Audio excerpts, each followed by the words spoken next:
Family तो sir ये समझ लीजिए कि अगर स्टॉक मार्केट वर्ड यूज करते तो दे यूज टू से गैम्बलिंग है, जुआ है। जब छोटा मोटा इन्वेस्टिंग कर रहे थे तो कुछ प्रॉफिट्स नजर नहीं आते थे ना, बड़े नंबर्स देखो यहाँ से मार्केट नीचे गिर रहा है ना, सो आई फेल्ट लाइक हो गया। That is just the first step to understand that how prices are moving. कि ऐसा नहीं है कि अगर हैमर बन गया है तो मार्केट यहाँ से ऊपर ही जाना है। कैसे और चीजों को डिटेल में समझे कि कब ये चीजें फेल हो रही हैं, क्यों मेरे एसएल हिट हो रहे हैं, क्यों मैं लॉस मेकिंग। अक्सर लोग क्या करते हैं, मार्केट में जंप कर गए, लॉसेस करने के बाद पहले कोर्स करने का सोचते हैं, फिर लर्निंग कहीं जाके शुरू होती है और तब तक आधे से ज्यादा लोग ब्रेक हो चुके होते हैं। कुछ लोग कहते हैं यूट्यूब वीडियोस बुरे हैं, बहुत मेंटर्स ने ऐसा भी बोला, आपको वहां से नहीं सीखना। मैं ऐसा नहीं बोलता हूं। आई recommend that is not good for long term. It might work for you, it might fail. So that is not a full proof plan कि आप लॉन्ग टर्म ट्रेडिंग में जा सके। It just vanish like this.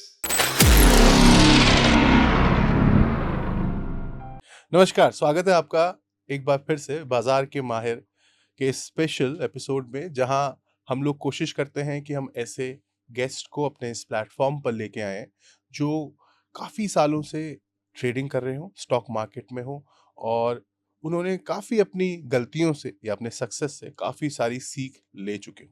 मकसद एक ही होता है कि ये जो गलतियां हैं और ये जो सक्सेस है उससे इंसान को सीखने को बहुत मिलता है, और जो उनकी लर्निंग्स हैं वो आपके साथ ये लोग आए और शेयर करें। इसी में आज हमारे साथ जुड़ रहे हैं चिरंजीव खन्ना जी, जो कि पिछले 15 से ज़्यादा साल से स्टॉक मार्केट में ट्रेडिंग कर रहे हैं, और आज इनसे बात करते हैं, इनसे समझते हैं। Chiranjeev ji, welcome on the show. Thank you आपका सो मच, स्वागत थैंक यू है सो मच फॉर बाजार हैविंग के मी। माहिर में। 15 साल काफ़ी लंबा एक स्पैन होता है, ड्यूरेशन जी होता है, जी और 15-16 साल इनफैक्ट आप मार्केट में हैं। जी। आपकी शुरुआत कैसे हुई थी sir? Basically, it all started from one Google ad. अच्छा। I was sitting on the desktop जी। और अचानक से एक ऐड देखा स्टॉक मार्केट ट्रेडिंग इंस्टीट्यूट का। हम्म। और वहाँ से जस्ट ये रहा, मैं लर्निंग के लिए बहुत ज़्यादा ही आप कहेंगे एक्टिव रहता हूँ। तो मैंने सोचा, मैं कॉलेज में था, कुछ सीखते हैं स्टॉक मार्केट से related. I filled their form, went to there and subscribe for some courses. कुछ कोर्सेज लिए मैंने वहाँ पर, ऑफलाइन सीखा, सर्टिफिकेशंस लिए। तो वहाँ से एक इंटरेस्ट डेवलप हो गया कि ये भी एक जॉनर है जहाँ पे ट्रेडिंग कर सकता हूँ मैं। And I use to do tutoring, private tutoring. तो वहाँ से जो अर्निंग्स आती थी, I use to put in stock market, थोड़ा बहुत इन्वेस्ट करता रहता था। तो वहाँ से स्टार्ट हुई ये journey and started moving on. तो कोई बैकग्राउंड, कोई फैमिली, उससे पहले कुछ नहीं पता था आपको स्टॉक मार्केट जैसी जगह भी एग्जिस्ट कर? फैमिली तो सर ये समझ लीजिए कि अगर स्टॉक मार्केट वर्ड यूज करते तो दे यूज टू से गैम्बलिंग है, जुआ है। तो वो बैकग्राउंड से आता हूँ मैं, जहाँ पर बिल्कुल भी इसके बारे में बात नहीं होती थी, और ना ही मतलब इसे तो एक टैबू माना जाता था कि अगर आप स्टॉक मार्केट में हैं तो you are into gambling only, that's it. तो 2012-13 में शायद आपने शुरुआत की होगी। एब्सोल्युटली। उस समय तो सर ट्रेडिंग करने का तरीका भी बहुत अलग था, चीजें बिल्कुल भी बहुत अलग थी। तो शुरुआत आपने कौन से मार्केट में, कौन से कैटेगरी में की? बिल्कुल, देखिए जैसे जब हम मार्केट्स को जानते हैं ना, स्पेशली न्यूबीज और वो भी हाँ, टीन एज में, मैं नए लोगों तो की बात कर रहा हूँ जी। अक्सर ऐसा रहता है कि इंट्राडे ट्रेडिंग, और उस टाइम पे, आज अगर हम बात करें तो लेवरेज बहुत कम है, उस टाइम बहुत ज्यादा था जो ब्रोकर्स ऑफर करते थे। तो obviously I also got attracted towards that. जब छोटा मोटा इन्वेस्टिंग कर रहे थे तो कुछ प्रॉफिट्स नजर नहीं आते थे ना, बड़े नंबर्स। तो क्या होने लगा कि जब ये समझा कि इंट्राडे ट्रेडिंग में मार्जिन्स मिलते हैं, तो I just move forward with that. तो अगर हम बात करें आज के मार्जिन्स की और उस टाइम के मार्जिन्स की, तो उस टाइम बहुत बड़ा लेवरेज मिल जाता था, बहुत छोटा अमाउंट लगाकर। तो वहां से ट्रेडिंग की जर्नी शुरू कर दी, और सीखने को जो कोर्सेज में मिला वो जस्ट बुकिश नॉलेज थी जी। तो बहुत सारी चीजें रिसर्च करनी स्टार्ट की, बुक्स पढ़नी स्टार्ट की टेक्निकल्स के ऊपर, और स्पेशली ये जानना शुरू किया कि कैसे टेक्निकल से सिस्टमेटाइज तरीके से ट्रेडिंग की जा सकती है। मतलब रादर देन कि हम कोई hit and trial methods use करें, to use some systems. Like आज हम कैंडल्स पढ़ रहे हैं, मूविंग एवरेजेस पढ़ रहे हैं, बट ये आज से नहीं चल रहे हैं, बहुत पहले से चल रहे हैं। तो इन चीजों को थोड़ा बहुत और डिटेल में समझा, then jumped into trading itself. अच्छी बात आपने एक बताई, और शायद आज के टाइम पे लोगों की जल्दबाजी होती है, उनको कूदना होता है मार्केट में, राइट, पैसे से पैसा बनाना होता है। राइट, लेकिन आपने बताया इम्पोर्टेंट एक चीज कि आपने पहले पढ़ाई की, एग्जैक्टली, क्योंकि आपको लगा कि करियर नहीं तो कम से कम ये एक हसल हो सकती है आपकी। एग्जैक्टली, उस समय शायद ये शब्द नहीं होगा, लेकिन हाँ। बिल्कुल। तो आपने साइड इनकम के लिए, उसके लिए आपने ये शुरू किया, This is लेकिन the आपने exact- पढ़ाई की, राइट, राइट, ठीक है। और आपने कहा बुकिश नॉलेज थी। Right. जब वो बुकिश नॉलेज लेके आपको उस समय तो लग रहा होगा कि मुझे सब आ गया, जब आप Exactly. मार्केट में उतरे फिर क्या हुआ? राइट। तो मैं सबसे पहला एक्सपीरियंस बताता जी। हूँ। जैसे ही हम मार्केट में एंटर होते हैं तो क्या होता है, टेक्निकल एनालिसिस की बुक पढ़ी हमने, विद ड्यू रिस्पेक्ट, करिकुलम में कोई प्रॉब्लम नहीं है, that are the basics, you जी। Need to know that. But हुआ क्या, वो बेसिक्स पढ़ के ना ऐसा लगा, यार ये तो ऐसा कुछ हाथ लग गया है, वही गोल्डन गूस, कि मैंने ये सीख लिया। लेट्स से कैंडल मैंने देखा, तो एक हम कैंडल देखते हैं हैमर, शूटिंग स्टार, तो मार्केट कई बार दिखा जब ट्रेनर्स ने बताया देखो यहाँ से मार्केट नीचे गिर रहा है ना, सो आई फेल्ट लाइक कि हो गया, समझ में आ गया. So when we jumped into the market and saw कि ऐसा नहीं है कि वो पैटर्न्स 100% काम कर रहे हैं, that was an eye opener कि that is just the first step to understand that how prices are moving. But इसका मतलब ये नहीं कि जो आपने वो बुक में पढ़ा, जैसे अभी आपने कहा कि वो आप एग्जैक्ट इंप्लीमेंट कर देंगे and you will start making the money the same day. तो वहां से कुछ आई ओपनर्स हुए कि ऐसा नहीं है कि अगर हैमर बन गया है तो मार्केट यहाँ से ऊपर ही जाना है.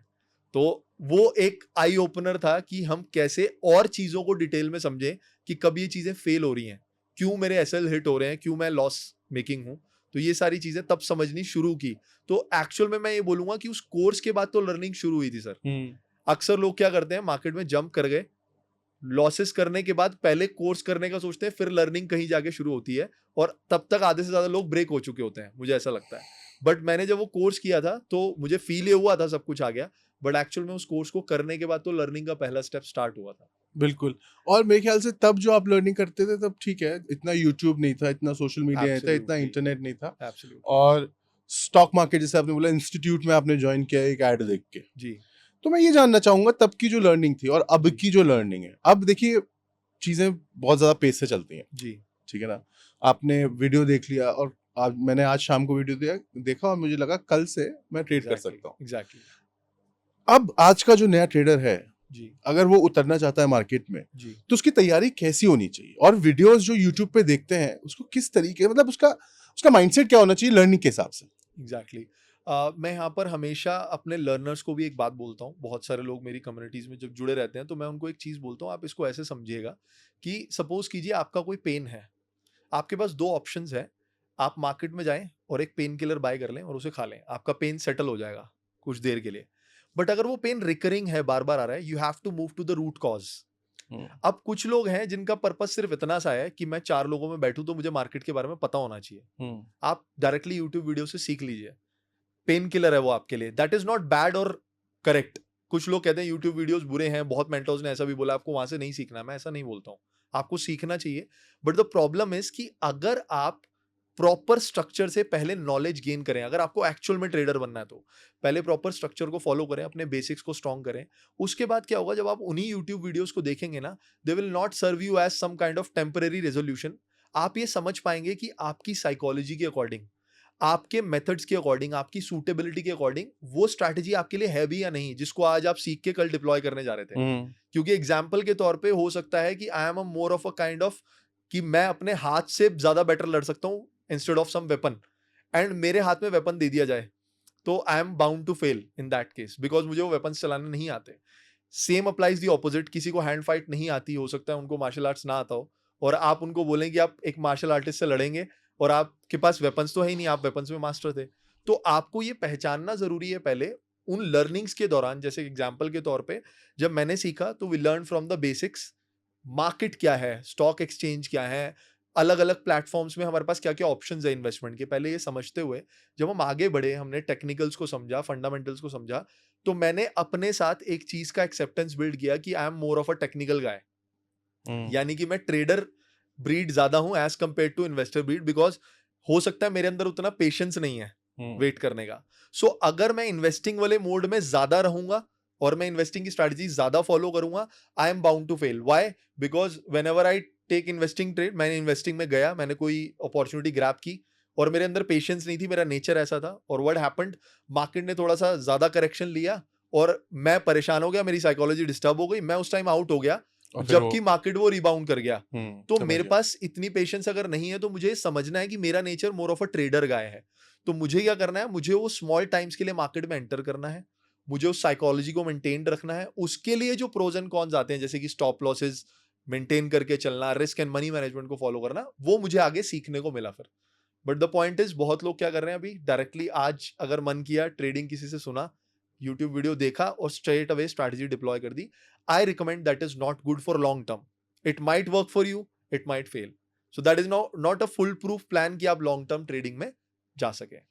लेकिन सेबी की रिपोर्ट तो बोल रही है ना, फेल ही होते हैं लोग. एग्जैक्टली, वो फेल इसीलिए हो रहे हैं 10 सर. में से देखिए 9 फेल हो रहे हैं. बिल्कुल, डिसिप्लिन अगर आप मेंटेन नहीं कर सकते, देखिए discipline is not only about your strategy, it's about the money management also.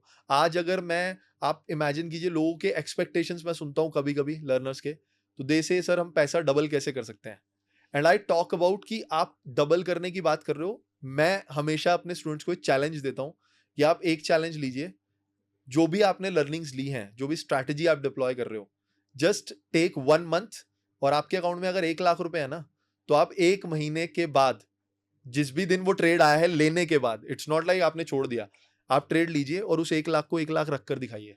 Exactly. That is the point जहां से आप साइकोलॉजी बिल्ड करना शुरू करते हैं। हाँ, लोग अक्सर ये भूल जाते हैं कि आप अगर नए हैं तो आप पैसे बनाने से ज्यादा जो आपके पास कैपिटल है उसको कैसे बचाएंगे। कैसे बचाएं, again money management, Money risk management is सब is very important. Very important. कहीं कहीं लोग भूल जाते हैं। एग्जैक्टली। सर हम आगे बढ़े तो अब जब आप मार्केट में किस टाइप के ट्रेड्स आप प्रेफर करते हैं, कहाँ पे आप ज्यादा ट्रेड करते हैं, उसकी वजह क्या मेरा जो पर्सनल स्टाइल है that is of more into technical analysis, है? और वहां पर भी एक वर्ड शायद जो भी ट्रेडर्स हैं उन्होंने सुना होगा, दैट इज मैकेनिकल सेटअप्स। क्या होता है ये? मैकेनिकल सेटअप्स क्या है, बहुत सरल भाषा में अगर मैं बोलूं तो जैसे कि हम एक रोड पर हैं और हमें पता है अभी रेड लाइट है तो we need to stop, light green हुई तो हमें आगे बढ़ना है, ठीक है। तो एक डिफाइंड रूल्स है मैकेनिकल सेटअप के।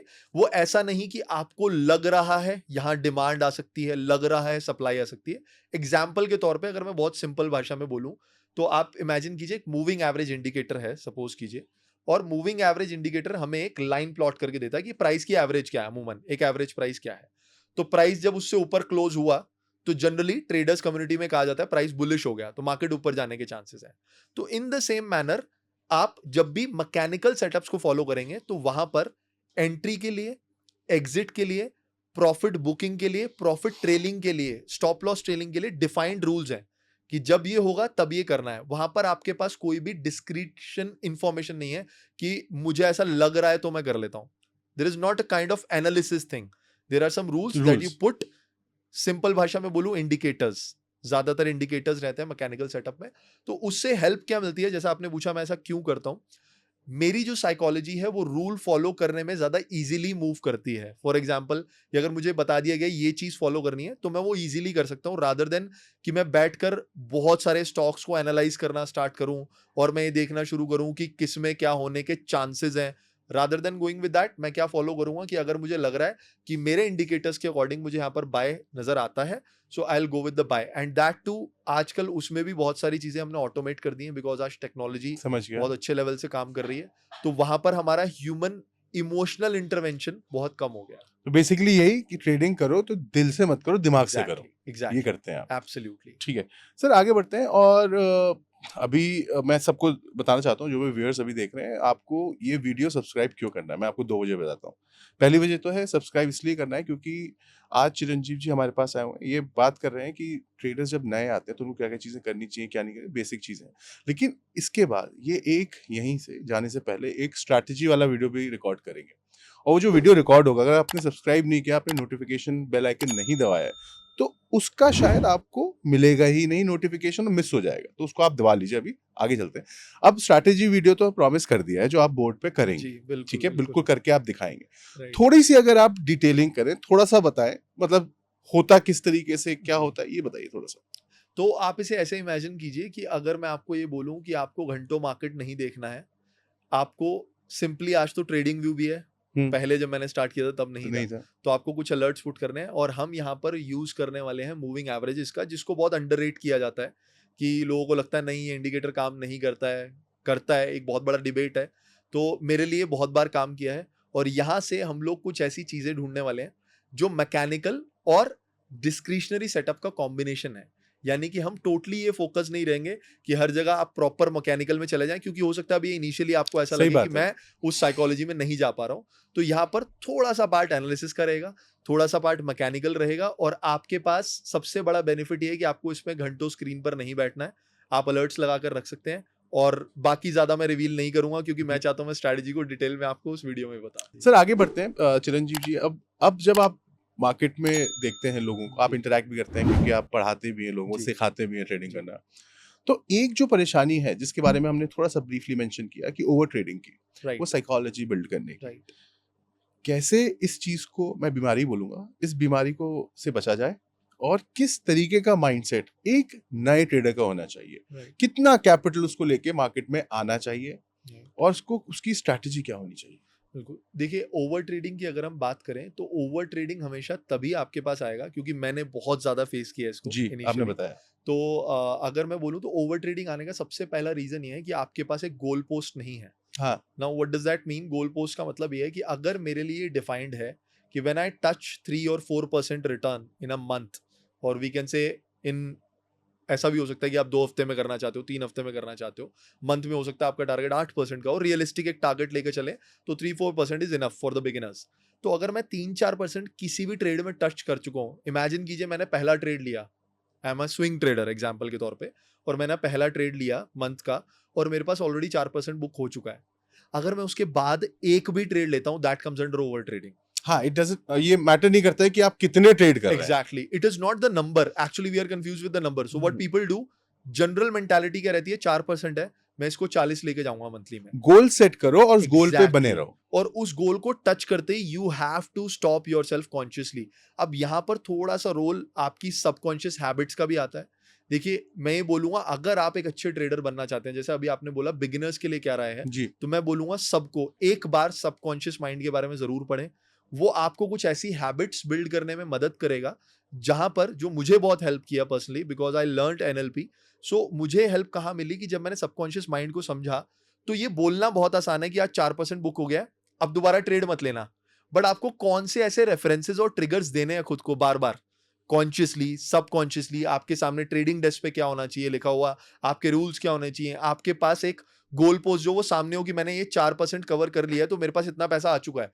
No, what is more important, to lose this money और टू गेन मोर। सो कहीं ना कहीं वो सारी चीजें एक प्रैक्टिस है, हैबिट से बिल्ड होती हैं, और वो हैबिट्स आपको सबकॉन्शियस से आएंगी। तो उसके बारे में थोड़ा सा पढ़ें नए ट्रेडर्स, और उस चीज को मेंटेन करें कि जो मैंने गोल पोस्ट सेट किया है उसके बाद एक भी ट्रेड ओवर ट्रेडिंग की कैटेगरी में आएगा। भले ही हो सकता है आपको वो एक और ट्रेड 10% और दे जाए, बट मैं आपको गारंटी कर रहा हूं, अगर आपने ये प्रैक्टिस कंटिन्यू रखी तो वो 4% भी आपका जाना ही जाना है, वो तय है। इंटरेस्टिंग। और इसी में पता है मैं पूछना चाहता हूँ, क्योंकि आपने जिस इन डेप्थ मतलब इतनी गहराई से इस बात को कहा है और काफी इमोशनली होकर इस बात को कहा है, मैं आपसे जानना चाहता हूँ, इंसान तभी सीखता है उसने तगड़ी चोट खाई हो। तो बिल्कुल। आप कोई अपना ऐसा एक्सपीरियंस शेयर करना चाहेंगे जहां मतलब बिल्कुल आपको लगा कि अब नहीं हो पाएगा? जी, एक्चुअली मैं ये बताना चाहता हूँ कि मैं, हो सकता है it was a beginners luck, but I was making good money out of the market, और मैंने अपनी कैपिटल जो शुरू की थी वो सिर्फ 1.52 lakhs के आसपास थी। But when I started moving forward, तो उस टाइम जैसा मैंने आपको बताया लेवरेज बहुत बड़ा था, जी, और मूविंग फॉरवर्ड लेवरेज बड़ा होने के साथ साथ फ्यूचर्स में मैं ट्रेड करता था स्टॉक्स के, अच्छा, which is very risky for the beginners, I must tell in this video. So क्या होने लगा कि जब मेरा कैपिटल, मैं अब कोई अनरियलिस्टिक एक्सपेक्टेशन सेट ना कर दूं, but still my capital reach to the level of 8.5 lakhs in a एक very short डेढ़ span of time. So what happened was after that, कुछ ऐसा टाइम आया, आपने सुना होगा जब सर्जिकल स्ट्राइक्स हुए थे फर्स्ट टाइम, हम्म, पीएम मोदी जी के कार्यकाल में उरी, सर्जिकल स्ट्राइक हुए। तो जैसा मैंने आपको बोला, मैं प्योरली वैसा ही हूं, मैं ना प्योरली टेक्निकल हूं, मैं न्यूज चैनल ये सब फॉलो बिल्कुल नहीं करता, इवन मुझे ये पता ही नहीं होता कि कौन सी न्यूज आ रही है मार्केट में।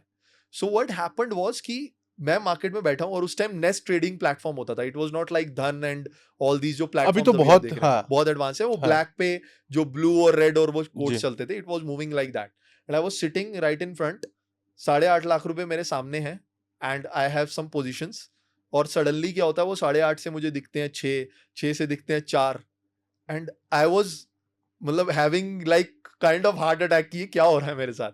बट व्हाट हैपेंड वाज, वो जैसे ही 4, 3, 2.5 तक पहुंचा, तो मेरे को मजबूरन उस डर के मारे वो ट्रेड्स काटने पड़े जो भी मेरे ओपन थे, and I was like shocked कि ऐसा कैसे हो सकता है, मतलब ये तो पढ़ा ही नहीं कहीं भी, और ना ऐसा कुछ पता है। But then what I did, CNBC एक न्यूज चैनल है, मैंने तुरंत उसे गूगल टैब पे ओपन किया, नेक्स्ट टैब पे, एंड आई सॉ कि सर्जिकल स्ट्राइक हुआ, और उस टाइम पे ऐसी बात चल रही थी कि वॉर हो सकता है इंडिया Wars. पाकिस्तान के बीच में। So then I came to know that these events play a very pivotal role. तो इवेंट से ज्यादा इंपॉर्टेंट ये था कि मुझे ये समझना था कि स्टॉप लॉस का रोल क्या है, जो मैंने नहीं लगाया था। सो वो मेरी बिगिनिंग जर्नी थी, और बहुत बड़ी मिस्टेक थी, मेरे लिए बड़ा डेंट था, हालांकि वो अर्नड प्रॉफिट था, but still it but was a हाँ, big dent for me in a day. और उससे ज्यादा दुख कब हुआ, जब मैंने ये देखा कि जब अगले दिन न्यूज आती है कि surgical strike is a positive event for the economy, ये कोई वॉर नहीं हो रहा है, एंड अगले ही दिन मैंने देखा तो मेरी आंखों के सामने मार्केट उसी लेवल पे था। लेकिन आप में बूता ही मैं नहीं हो। कुछ नहीं कर सकता था नहीं उसमें कर because I was so much scared हाँ, लाइक हेल कि मैं क्या करूं समझ नहीं आ रहा था। देन स्लोली ग्रेजुअली 1-1.5 महीने के बाद साइकोलॉजी वापस बिल्ड की कि नहीं चलो धीरे धीरे दोबारा शुरू करते हैं एंड स्टार्टेड अगेन विद तो दैट। 15-20 मिनट में आपको it just vanished like this हाँ, because market was going down like this हाँ, एंड एवरीवन वाज सही थिंकिंग बात कि है। वॉर होने वाला है तो it is some red flag और समथिंग लाइक दैट। ठीक है सर, हम हमारे ज़्यादातर दर्शक जो हैं वो जी और जो ट्रेंड है आज वो यही ऑप्शंस में और बाइंग की तरफ रहते हैं। जी अब जो लोग नए आते हैं, वजह भी जी सिंपल है कि मतलब सबके पास इतना कैपिटल नहीं होता एग्जैक्टली और सबको मार्केट से कमाना होता है। जी तो उन लोगों के लिए आप क्या कुछ ऐसी बातें बताएंगे जो उनको करनी चाहिए और जी कुछ ऐसी बातें जो उनको बिल्कुल भी नहीं करनी चाहिए? एग्जैक्टली सबसे पहले तो मैं ये बोलूंगा अगर आप नेकेड ऑप्शन बाइंग करते हैं इसका मतलब क्या है कि हुँ, सिंपल आपने कॉल या पुट खरीदी है तो आपको एक चीज समझनी होगी कि वो आपके फेवर में सिर्फ और सिर्फ एक ही कंडीशन में काम कर सकता है अगर आपको डायरेक्शन ही नहीं सिर्फ डायरेक्शन के साथ मोमेंटम मिल जाए। अब इसका मतलब क्या है जी। आपकी डायरेक्शन राइट हो सकती है कि आपने मार्क प्रिडिक्ट किया था मार्केट ऊपर जाएगा हुँ, बट एक्चुअल में ऑप्शन बायर्स के लिए दो डायरेक्शंस नहीं है कि मार्केट ऊपर या नीचे जाएगा, तीन है, साइडवेज भी है। साइडवेज। क्योंकि अगर तो मैं स्विंग ट्रेडर हूं मैं स्टॉक लेके बैठा हूं तो साइडवेज भी जाएगा, I don't have any issue. But options में जो टाइम डीके फैक्टर है उसकी वजह से क्या होता है कि अगर मार्केट साइडवेज भी जा रहा है तो आपके अगेंस्ट है। तो अगर हाँ, मैं एक सिंपल प्रोबेबिलिटी भी लूं तो 66% चांस आपके अगेंस्ट है। अगेंस्ट है। तो आपको ये समझना होगा कि आपको डायरेक्शन राइट नहीं चाहिए बट टाइम पे मूवमेंट भी चाहिए। तो वहां पर मैंने पर्सनली टेक्निकल इंडिकेटर्स को कुछ स्पेशली मोमेंटम इंडिकेटर्स को बहुत फॉलो किया ऑप्शंस बाइंग में। वहां पर मैं ये देखता हूं कि खाली मेरे को ट्रेंड एस्टेब्लिश ना करूं, हुँ, जो भी मेरा सेटअप है चाहे वो प्रोप्राइटरी हो चाहे वो मैकेनिकल हो कोई भी सेटअप हो, उसमें मुझे सिर्फ ये नहीं देखना कि मुझे ट्रेंड पता चल गया लेट्स बाय कॉल हुँ, या लेट्स बाय पुट। उस ट्रेंड के साथ साथ मुझे ये देखना जरूरी है कि उस ट्रेंड में दम कितना है, मोमेंटम कितना है। हुँ, तो मुझे उसके लिए भी अपने सेटअप में जगह रखनी है। एग्जाम्पल के तौर पे अगर मैं मूविंग एवरेज फॉलो कर रहा हूं तो सीधा मूविंग एवरेज क्रॉसओवर आते मैं बाय नहीं कर सकता ऑप्शंस को, क्योंकि मुझे पता है ट्रेंड तो पॉजिटिव बिल्ड हो रहा है बट ये कब लेकिन जाएगा नहीं पता। हुँ, तो उसके मोमेंटम के लिए एक एग्जाम्पल के तौर पे बहुत लेमन के लिए बता रहा हूं, आज हम वो समझ यूज नहीं करते हैं बट आरएसआई आप यूज कर सकते हैं टू ट्रैक द मोमेंटम। और आरएसआई एक्चुअल में एक kind of counter intuitive approach से भी यूज किया जाता है कि कई बार लोग बोलते हैं कि जस्ट ओवरबॉट जोन में आ गया है, ओवरसोल्ड में आ गया है तो शॉर्ट कर दो बाय करो, बट ऐसा ना करें। It is just to check the speed of that moving car जिसमें आप बैठे हो। जिसमें अगर आप बाय साइड हो तो उसकी स्पीड चेक कीजिए, तो जनरली अगर वो 60 65 या 70 की रेंज से अबव जा रहा है तो आपके मोमेंटम को कंफर्म कर रहा है कि हुँ, आपका ट्रेंड मोमेंटम पकड़ सकता है। तो ऑप्शन बायर्स को एक चीज ये करनी है और जो नहीं करना है वो ये है कि नेकेड ऑप्शन बाइंग करते टाइम कभी भी प्रीमियम जीरो का वेट ना करें। हुँ, बहुत लोग ये करते हैं कि मैंने ऑप्शन बाय किया, अब देखी जाएगी इतना सही तो अमाउंट लगाया है, ये 10,000 ही तो लगे हैं मेरे इस ऑप्शन को बाय करने में, अब या तो ये जीरो हो जाए या ये डबल हो जाए। तो ऐसा बिल्कुल ना करें। परसेंटेज वाइज जो कि मैं बिगिनर्स को रिकमेंड करता हूं, अगर 1/4 आपका प्रीमियम वाइप आउट हो चुका है तो आपके लिए बहुत अलार्मिंग सिचुएशन है। हुँ, यानी कि अगर आपने 10,000 का प्रीमियम दिया है ऑप्शन बाय करने में और वो घटकर 7500 रह चुका है तो टाइम है जागने का और बाहर निकलने का अपनी पोजीशन से, क्योंकि there are very high chances अगर आप ट्रेडिंग कर रहे हैं ऑप्शंस में तो this is an alarming situation specially for naked options. और प्रीमियम काफ़ी बार लोग वो मतलब भूल जाते हैं कि भूल प्रीमियम जाते भी हैं, हाँ। दे थिंक लाइक कि 10,000 का ही तो है इन्वेस्टमेंट मेरा, 1 हुँ, लाख का कैपिटल है, 10,000 का है तो 10,000 का पूरा रिस्क ले लेते हैं, या तो जीरो होगा या हीरो होगा। ये आजकल बहुत टर्म यूज होती है, जीरो और हीरो ऑप्शन स्ट्रेटजी। नहीं ये भी इस पे भी मैं बात करना चाह रहा था कि आज के टाइम पे जी मिस सेलिंग हो रही है और ये हीरो ज़ीरो टाइप की जो ट्रेंड्स आते हैं, जी इससे कैसे बचा जाए? उसके बारे में आपको क्या कहना है? सर, मैं तो हमेशा एक चीज बोलता आया हूँ हमेशा से कि life is in the balance not हाँ, on the extremes. So what people are doing right now कि बहुत सारे लोग चाहे मिस सेलिंग हो रही हो नहीं हो रही हो, मैं किसी को पर्टिकुलरली पॉइंट आउट नहीं करता हूँ, बट मैं ये कहना चाहता हूँ कि एज अ इन्वेस्टर देखिए पैसा आपका है, आपकी कुछ रिस्पॉन्सिबिलिटीज हैं, उसमें से सबसे पहले रिस्पॉन्सिबिलिटी आती है कि आप एक्सट्रीम प्रोमिस को छोड़ दें। यानी कि अगर आपको लगता है आप कैपिटल डबल करना चाहते हो उसके लिए कोई स्ट्रैटेजी है, आज ही पैसे डबल हो जाएंगे, 1 महीने में हो जाएंगे, don't focus on that. Too good to be true. Too good to be true. और कुछ जगह ऐसी भी हैं जहां पर आप अगेन इतना स्टेक पे डाल रहे हैं कि वो जीरो भी हो सकता है। जी, तो ये सबसे इंपॉर्टेंट अलार्मिंग सिचुएशंस हैं जिनको आपको ध्यान में रखना चाहिए। और मैं बोलूंगा life is in the balance, जो मैंने बोला उसका प्रैक्टिकल मतलब ये है कि जैसा मैंने आपको कहा नंबर फिक्स कीजिए। अब ये गोल पोस्ट फिक्स कैसे होगा, हुँ, तो मैं सिंपली इसको ऐसे लेके चलता हूँ कि अगर मैं 50,000 रुपए महीना कमा रहा था एग्जाम्पल के तौर पे और मेरे पास एक 5 लाख का कॉर्पस पड़ा था थ्रू एनी मीन्स, जो आया मुझे मिला, मैंने कलेक्ट किया और मैंने स्टॉक मार्केट में डाला, तो मेरा गोल ये होना चाहिए कि अगर मैं दिन के 2 घंटे देकर, दिन का आधा घंटा देकर, अगर मैंने 20,000 25,000 भी कमा लिया, that is 50% of my package, I should be happy with that goal post to start with. I am not saying आप उसमें कंटेंट हो जाओगे, बट टू स्टार्ट विद वो आपके लिए वो नंबर काफी है। तो 25,000 5 लाख का 5% है, तो दैट इज द बैलेंस जहां पे आपको रहना है। तो जो ये इतने बड़े बड़े प्रोमिसेस आ रहे हैं, 0 to हीरो करना है, वो तभी हो रहा है जब आप ये चाहते हो कि 5 का 10 करना है 2 महीने में, 3 महीने में, 4 महीने में। वो हो भी सकता है और 5 का 0 भी हो सकता है। तो अगर आप वो 0 करना चाहते हो, देन आप अपने आप को ट्रेडर मत कहिए, यू आर इनटू गैम्बलिंग। वो आप फिर किसी भी जगह पे कर सकते हो, बहुत सारे सोर्सेज हैं, it's not only in the market. Thank you Chiranjeev, बहुत इंटरेस्टिंग आपसे कॉन्वर्सेशन रहा और बहुत सारी चीजें आपने बताई, और thank you for coming on this. Thank you so much for having me, it was a great opportunity. Thank you so much. अगर आपके भी कोई फेवरेट ट्रेडर हैं जिन्हें आप बाजार के माहिर पर देखना चाहते हैं तो हमें कमेंट बॉक्स में ज़रूर बताएं, हम उन्हें इनवाइट करेंगे। और हाँ, अगर आप एक ट्रेडर हैं और अपनी जर्नी बाजार के माहिर पर शेयर करना चाहते हैं तो डिस्क्रिप्शन में दिए फॉर्म को ज़रूर भरें। ऐसे ही और वीडियोस देखने के लिए चैनल को सब्सक्राइब करें और बेल आइकॉन भी प्रेस कर दें।